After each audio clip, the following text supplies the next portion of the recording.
¿Qué tal, chicas, chicos? Bienvenidos nuevamente a una emisión más de su programa. Esto es entretenimiento de ayer, de hoy y de mañana. No puedo evitar esbozar una sonrisa porque el día de hoy les tenemos preparado un programa que, bueno, yo ya lo estoy disfrutando de antemano. Dándoles una pista, el top 10 que voy a dedicar hoy es para una persona que nació un 10 de marzo de 1940. Él es hijo de un padre irlandés y de una madre cherokee, por lo que él fue objeto de bullying ahí en su ciudad natal, Oklahoma, lo que lo obligó a enrolarse en la fuerza militar. Y cuando sus padres se divorcian, se va a vivir con su mamá y de ahí él se va a la base militar de Corea del Sur en Seúl, y ahí es cuando, obligado por la circunstancia de vida que estaba tocando experimentar, se metió a estudiar artes marciales sin saber que eso le cambiaría la vida por completo. Me refiero a Carlos Ray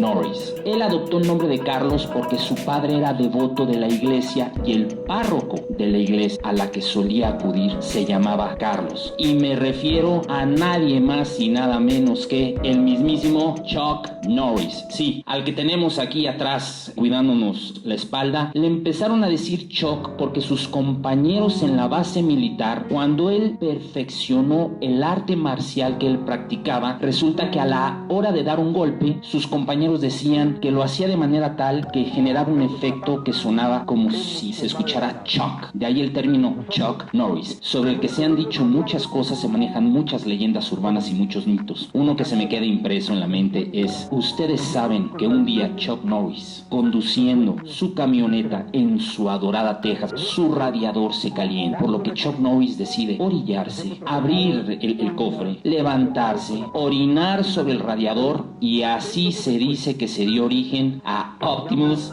Prime, el mero de los Autobots, los rivales de los Decepticons, de los Transformers. Pero bueno, este top tiene dedicatoria especial para todos mis contemporáneos, quienes como yo crecimos con las películas de Chuck Norris cuando no existía el CGI y la acción que se ve a cuadro es acción real, realizada por los actores y por los stunts. Y para ti, querido amigo Luis Carranco, gracias por tomarte el tiempo para ver el programa, gracias por tus recomendaciones. Espero que tanto a ti como a todos nuestros seguidores les guste este top especial de Chuck Norris. He aquí, Top 10 Chuck Norris. Comenzamos.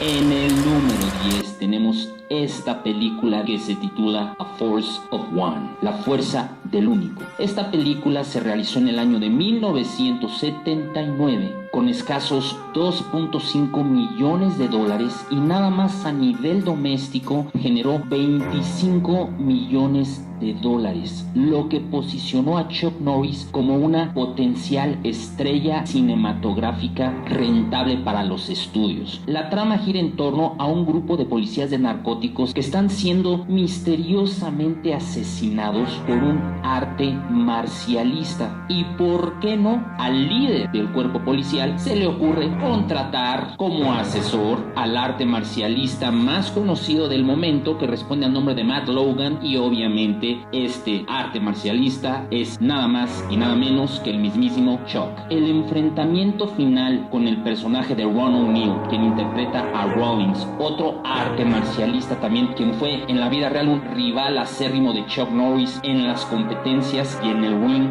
de Full Contact, del que Chuck Norris fue 7 años seguido campeón. Están muy bien elaboradas, están muy bien realizadas. La química que hay entre Chuck y Jennifer O'Neal, quien interpreta a su love interest dentro de la película, es muy convincente. En el número 9 encontramos esta película clásica de Chuck, realizada en el año de 1980 y cuya filmación se realizó en su totalidad aquí, en la Ciudad de México, y me refiero a The Octagon, el Octagón, que contó con la participación de actores muy mediáticos de ese entonces, y me refiero a actores como Art Hindle interpretando a AJ, Karen Carlson interpretando a Justin Wentworth, y el mismísimo Feo, de El Bueno, el Malo y el Feo. Y me refiero al actor icónico y ya legendario Lee Van Cleef.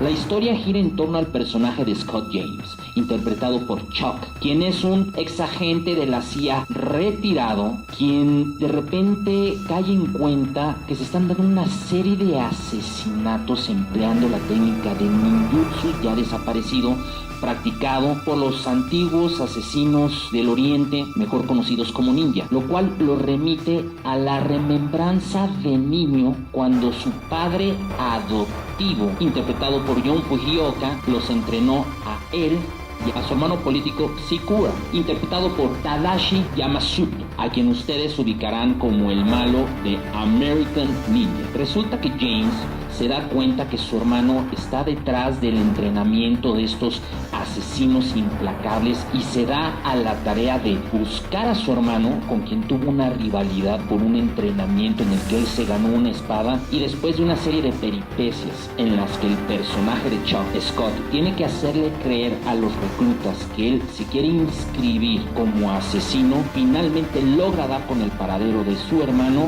y bueno, cuenta con una fotografía excepcional. Y como peculiaridad, el director recurrió a la voz en off en la narración de los eventos conforme va relatando la forma en la que se van dando los hechos dentro de la historia, que resultó para su época bastante innovadora, fresca y muy interesante. En el número 8, ¿cómo no? Tenía que mencionar esta película, efectivamente. Me refiero a Invasion USA. Invasión a los Estados Unidos, realizada en el año de 1985, dirigida por Joseph Zito, y fue una producción de la compañía productora que a mí más nostalgia me da, porque se dedicaba a hacer puras películas palomeras, por así decirlo, pero bastante entretenidas, conocida como la Cannon Films Group. La historia gira en torno a Matt Hunter, el personaje interpretado por Norris, y su rivalidad con Mikhail Rostov, maravillosamente interpretado por el ya desaparecido actor inglés Richard Lynch. Resulta que Rostov está tan obsesionado con atrapar a Matt Hunter, el único hombre que ha logrado impedir que se salga con sus fechorías, que en conjunto con sus socios rusos y cubanos aprovechan una distracción y usan Cuba para llegar por medio de unos barcos de forma clandestina a las playas de Florida y, ¿por qué no?, iniciar la famosa invasión a los Estados Unidos. Bueno, es que, como podrán ver en el póster, la imagen de Chuck con su chaleco y sus jeans y sus dos ametralladoras Uzi en sus manos, matando a diestra y siniestra, tanto cubano y ruso se le para enfrente, bueno, realmente fue algo que en su momento causó mucho furor, causó mucha expectativa previo al estreno de la película por la temática, y a mí en lo personal esta película me trae unos recuerdos muy gratos cuando estaba sentado ahí en las butacas del cine y comiéndome mis nachos al lado de mi papá. Y bueno, he de confesar que hoy esta película la fui a ver al cine mínimo unas 5 veces. En el número 7, ¿por qué no?, encontramos esta película a la usanza que tiene Hollywood, de que en el momento que un estudio se entera que alguien va a realizar un proyecto con una temática, ¿por qué no?, ellos deciden hacer su propia película con esa misma temática. Tal fue el caso de esta cinta que voy a mencionar, y me refiero a Missing in Action. En español le pusieron Prisioneros de Guerra, y ella sirvió para la presentación de uno de los personajes más icónicos de Chuck Norris. Me refiero al teniente James Braddock. Esta película dio lugar a un par de secuelas más. Hubo un Missing in Action 2 y un Missing in Action 3. En esta primera parte, el teniente James Braddock estuvo captivo por 7 años como prisionero de guerra en un campo norvietnamita, porque aquí estamos hablando que todo se desarrolla justo después de la guerra de Vietnam, y está por firmarse un tratado entre los gobiernos de Estados Unidos y Vietnam, donde ya se da por concluido el conflicto bélico, todo en aras de la paz. Y el teniente Braddock alega que aún hay prisioneros de guerra en Vietnam. Entonces, él se encarga de ir a Vietnam en contra de su propio gobierno para comprobar que efectivamente hay prisioneros de guerra considerados perdidos en acción. He ahí el título literal de la película, Missing in Action. Sobra decir que toda la aventura de Braddock para llegar a los campos de concentración en los que se encuentran ocultos los prisioneros son realmente maravillosos, y la participación del actor Emmett Walsh como su excompañero de guerra Jack Tucker, quien aún se mantiene en Vietnam, realmente le da frescura y un toque cómico y verosímil, he de añadir, a la película. Corría el año de 1982 y Chuck Norris decidió incursionar en otro género. Él siempre fue un declarado fan del género de terror. Y es entonces cuando el realizador estadounidense Michael Miller se le aproxima y le propone que participe en su proyecto titulado Silent Rage, Furia Silenciosa. Esta película que resulta ser una combinación muy curiosa entre los géneros de acción y de terror, ya que toda la historia gira en torno al sheriff local. Este sheriff responde al nombre de Dan Stevens, obviamente el personaje interpretado por Chuck. Cuando inicia la película vemos al personaje de John Kirby interpretado por Brian Levy, quien está literal al borde de la locura y le hace una llamada telefónica a su psicólogo, el Dr. Tom Hellman, interpretado por uno de mis actores favoritos, quien lamentablemente falleció ya hace tiempo, y me refiero al gran Ron Silver. Bueno, resulta que le habla por teléfono y le dice que necesita ayuda de forma desesperada porque siente que literal se está volviendo loco. El doctor le dice que lo va a ir a ver, que se espere, pero lamentablemente el doctor llega demasiado tarde porque Kirby se vuelve loco,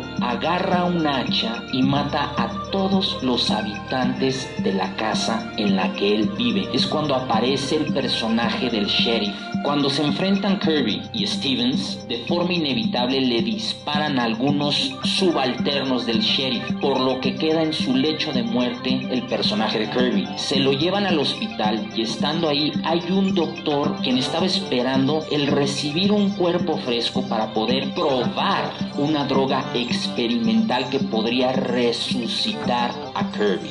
Lo hace, como ustedes se lo imaginarán, regresa a la vida Kirby y bueno, resulta que es un hombre prácticamente invencible. Va y busca a cada uno de los que le hicieron mal para vengarse de ellos, y el enfrentamiento entre el sheriff Stevens y Kirby es maravilloso. Por primera vez se nota en el rostro del siempre invencible Chuck Norris desesperación porque mata y remata y recontramata a Kirby, y simple y sencillamente no se muere. En el número 5, cómo no, tenía que colocar esta espléndida película realizada por James Fargo, y me refiero a Forced Vengeance, Venganza Implacable. Una de las peculiaridades de esta película es que se realizó en su totalidad en Hong Kong. Los escenarios naturales son realmente espectaculares. La trama gira en torno a Josh Randall, interpretado obviamente por Chuck, quien es el jefe de seguridad de un casino llamado The Lucky Dragon, y sus patrones se niegan a pagar el famoso derecho de piso. Desde ese entonces existía esa barra basada, por lo que los mafiosos deciden aniquilar al dueño del casino, a quien Randall ve como un padre adoptivo,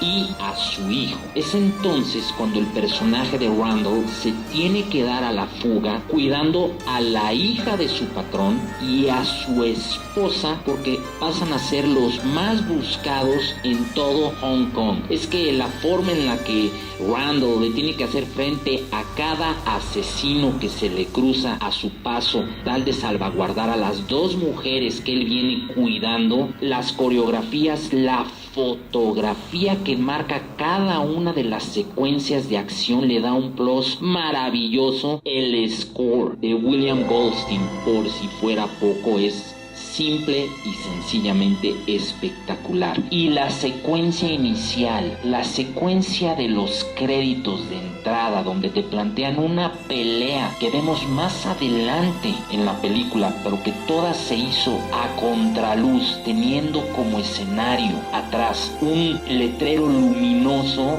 realmente crea una atmósfera muy peculiar en torno a esta película. Claro, ¿cómo no ubicar este maravilloso y espléndido tema de Francesco De Masi, que dio pie al personaje más icónico de Chuck Norris? Y me refiero a J.J. McQuaid, este Texas Ranger que hizo su aparición en la película de 1983 Lone Wolf McQuaid, Lobo Solitario McQuaid, dirigida por Steve Carver. Y esta película también sirvió para el lucimiento de un actor que en ese entonces gozaba con muchísima popularidad porque protagonizaba una de las series más mediáticas de ese entonces. Me refiero a Kung Fu, la serie, y sí, el actor al que hago referencia es David Carradine. La historia gira en torno a un narcotraficante llamado Rolly Walks, a quien interpreta Carradine, quien se dedica a contrabandear droga y gente en la frontera de México y Estados Unidos. Por eso toda la historia se desarrolla en Texas.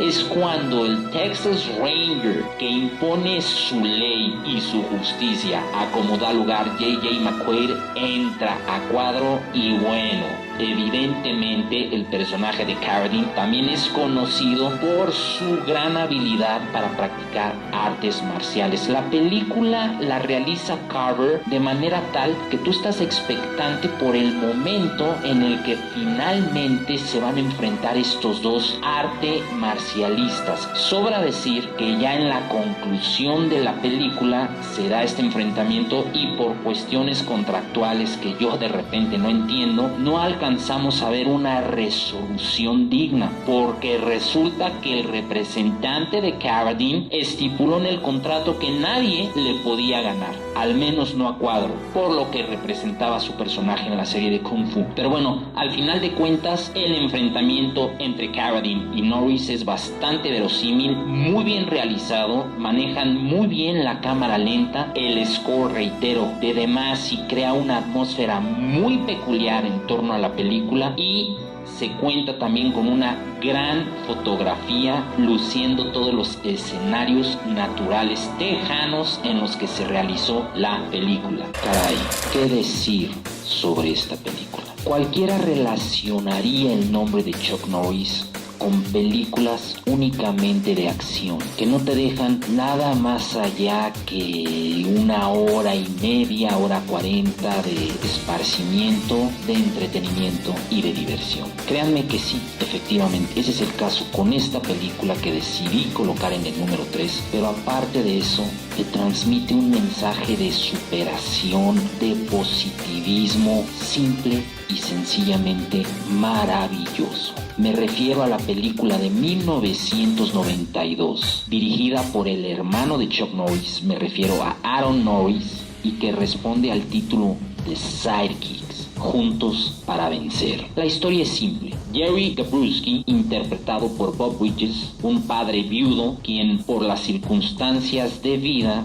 le ha tocado educar y criar él solo a su hijo Barry, a quien lo interpreta el que para mí en ese entonces era el mejor actor de su generación y quien lamentablemente se suicidó, y me refiero a Jonathan Brandis. Ellos viven en Houston, Texas. Barry es asmático y por ello es objeto de bullying en la secundaria a la que él acude. Él tiene la peculiaridad de soñar despierto y él tiene un ídolo y su ídolo responde al nombre de Chuck Norris. Efectivamente, Chuck Norris se interpreta a sí mismo. Y sidekicks, la definición literal sería algo equivalente a compinches, compañeros. Barry, cada que está en las clases, para escaparse del bullying del que él es objeto, se imagina a sí mismo siendo el sidekick, el compinche de su ídolo, de Chuck Norris, en sus películas, por lo que se hace una recreación de las películas más icónicas hasta ese entonces de Chuck Norris, donde el personaje de Barry sale acompañando a su ídolo. Entonces la historia da un giro cuando se presenta una nueva maestra en la escuela, interpretada por Julia Nickson-Soul, quien interpreta a Noreen Chan,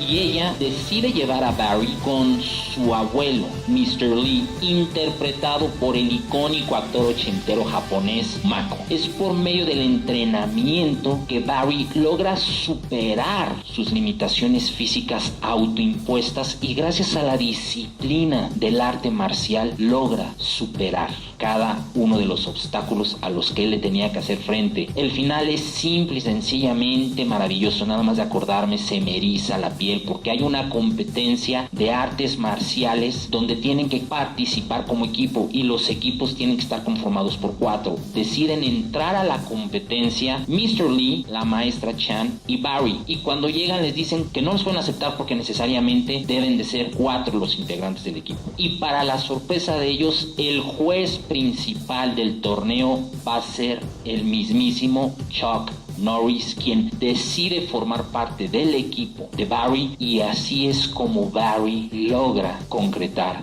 su sueño de estar al lado en la vida real de su ídolo. Me resulta inevitable que se me entrecorte la voz porque esta película es muy especial para mí. Yo siempre he regido mi vida en base a lemas, y ahí hay una frase maravillosa que dice el personaje de Chuck. Dice: los sueños se vuelven realidad si tú realmente luchas por ellos. ¿Cómo no? ¿Quién no se emocionó al escuchar este espectacular tema compuesto por Alan Silvestri? Sí, llegó el turno para The Delta Force, la Fuerza Delta. Esta película que marcó la última aparición en cine del actor legendario Lee Marvin. Esta película fue realizada por el director israelita Menahem Golan, quien era uno de los cofundadores y copropietarios de la misma compañía productora a cargo de este film. Me refiero a la Cannon Film Entertainment. Y la verdad, su trabajo detrás de las cámaras resulta bastante